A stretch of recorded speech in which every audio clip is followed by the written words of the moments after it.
Hello and a very warm welcome to all our viewers in Nigeria and around the world. It's the Global TV News Cycle, live in Nigeria's capital, Abuja. I'm Uya Agmofwebe. The federal government says it is ready to meet with the Labour Union on Monday in its effort to avert the Nigeria Labour Congress's warning strike scheduled for Tuesday and Wednesday. However, the Labour Union says there was no going back on the two-day warning strike, even as it affirmed that it remained open to negotiations with the government despite breaking its previous promises. Already some state chapters of the NLC say they were ready to proceed with the strike, while others said their executive committee would meet on Monday as a precursor to the strike. The NLC had in a communique jointly signed by its president, Joe Ajaro, and National Secretary Emmanuel Ugbaja on Friday, the decision to go on nationwide strike followed failure of the President Bola Tinubu-led government to dialogue with organized labor on efforts to cushion the effects of the removal of petrol subsidy on what Labour calls poor masses. President Bola Tinubu has recalled all the ambassadors, including career and non-career. This was stated by the Minister of Foreign Affairs, Ambassador Yusuf Chuga, through his media aide Al-Qasim Abdulkadir on Saturday. Former President Muhammadu Buhari had in July 2020 appointed 41 non-career ambassadors and 42 career ambassadors to head the nation's foreign diplomatic missions. The statement confirming the recall of the ambassadors said ambassadors as representatives of the country serve at the behest of the president, and it is his prerogative to send or recall them from any country. Niger State Governor Mohammed Umar Bago has added 200 million naira to the 5 billion naira loan from the federal government palliative, making it 5.2 billion naira to be distributed to 270 wards in the state, even as he warned that any official who diverts the palliatives will go to jail. He said at a news conference yesterday in Minna, the state capital, that the amount given was a loan on which the state and local governments would pay back 52% and the federal government 48%. He stated that all former and serving top government officials would be involved in the distribution to the wards, and each ward would get 10 million naira, except in Minna and Suleja, where each ward would get 20 million naira. He also said a 3-day public holiday for the distribution of palliatives to all 25 local government councils in the state would commence on Wednesday. As part of efforts to cushion the effects of fuel subsidy removal on residents, the Sokoto state government has earmarked about 4 billion naira on food items to be distributed across the various local government areas. Briefing newsmen at the council chamber after the maiden state executive council meeting on Friday, Commissioner for Religious Affairs, Sheikh Dr. Jabir Mohila, said the state governor, Ahmed Aliyu, has approached the purchase of items to be distributed. According to the commissioner, the State Executive Council members in its inaugural meeting had approached the purchase of 57,000 bags of 50 kg rice at the cost of 2.508 billion naira. The council, he says, also approached the purchase of another 26,000 bags of 100 kg millet at the cost of 1.430 billion naira. Jabril said the said items also include another 44,000 bags of maize, which will be purchased by the state government in conjunction with the federal government. He explained that the governor would, however, set up a committee that would monitor the distribution of the foodstuffs across the 23. President of the Senate, Godswill Akpabio, has directed the Senate Committee on Finance to embark on aggressive oversight of revenue-generating agencies with a view to curbing revenue leakages in the country. Akpabio specifically directed the panel to scrutinize the remittances of the agencies and government-owned enterprises and make sure that all revenues they generate are properly deposited in the Federation account. The Chairman, Senate Committee on Finance, Senator Sani Musa, disclosed this in a statement in Abuja on Sunday. The senator, who is representing Niger East Senatorial Districts in the National Assembly, said his panel was asked to ensure that all remittances are done in accordance with the provisions of the Fiscal Responsibility Act. Minister of Humanitarian Affairs and Poverty Alleviation, Betta Edu, says no fewer than 8.3 million Nigerians are in dire need of humanitarian assistance in Borno, Yobe, and Adamawa State. Total 16 million Nigerians affected by various humanitarian crises, with the 3 states being worst hit. The minister said this in a statement by her special advisor on media and publicity, Rashid Zubair, on Sunday in Abuja, stating that aside from the northeast, Benue in the north-central had been tagged the capital of humanitarian crisis in Nigeria by the United Nations. She said the ministry had come up with innovative ways of thorough verification of the social register for accuracy and transparency, with a promise to upgrade, rejig, and expand the social safety net program to accommodate more people through a transparent process. You're watching Global News Cycle, coming to you live from Nigeria's capital, Abuja. We are on StarTimes channel 276. Kindly follow us across social media platforms using @Global TV, NG, and other handles now showing on your screen. When News Cycle returns, Akpabio charges Remittance Finance Committee to meeting agencies. We'll tell you more about that when we return from this short break.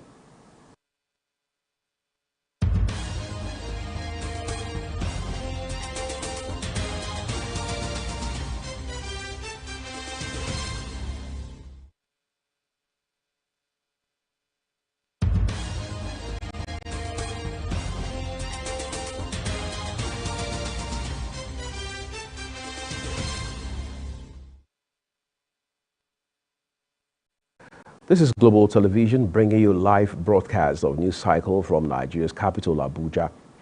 The federal government has said it would demolish 2 multi-billion naira private jet terminals and aircraft hangars to pave way for the expansion of the newly inaugurated international terminal of the Murtala Mohammed Airport, Lagos. Minister of Aviation and Airspace Development, Festus Keyamo, who made the disclosure during an inspection of facilities at the Lagos Airport on Thursday, said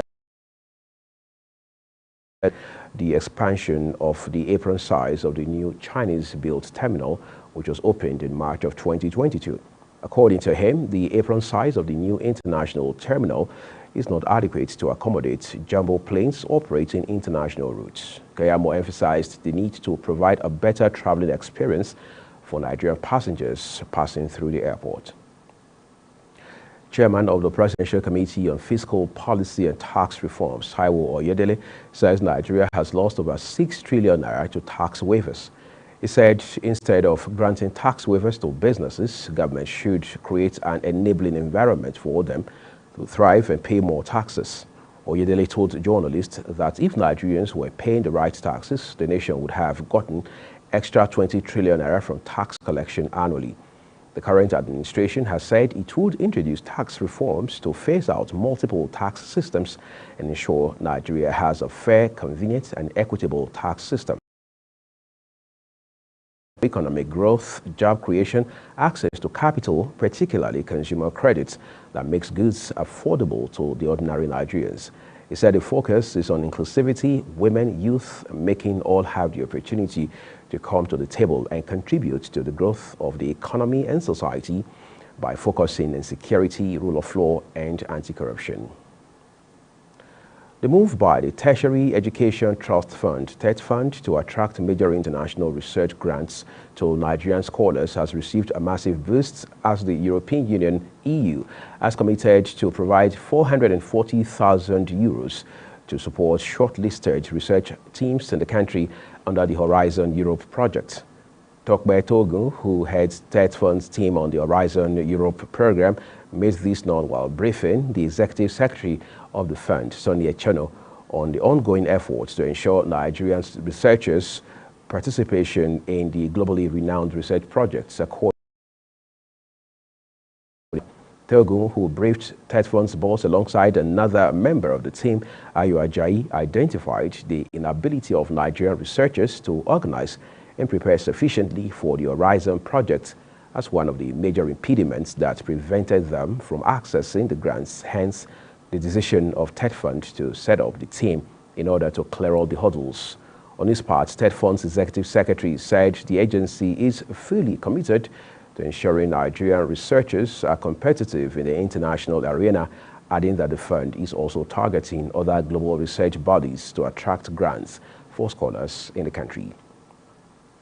On the foreign scene, tens of thousands of protesters had gathered outside a French military base in Niger's capital, Niamey, on Saturday, demanding that its troops leave in the wake of a military coup that Paris refuses to recognize.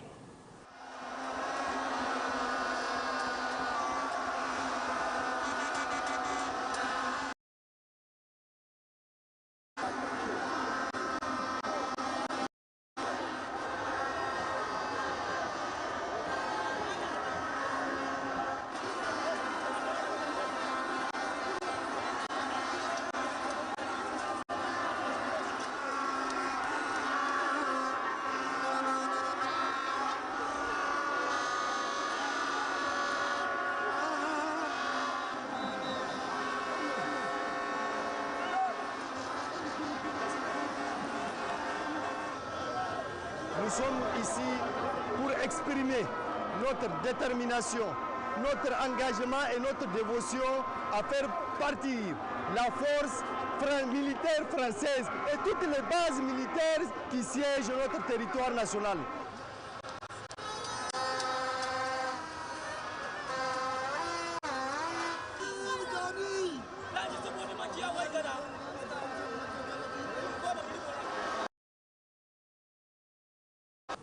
The July 26 coup, one of 8 East and Central Africa since 2020, has sucked in global powers concerned about the shift to military rule across the region.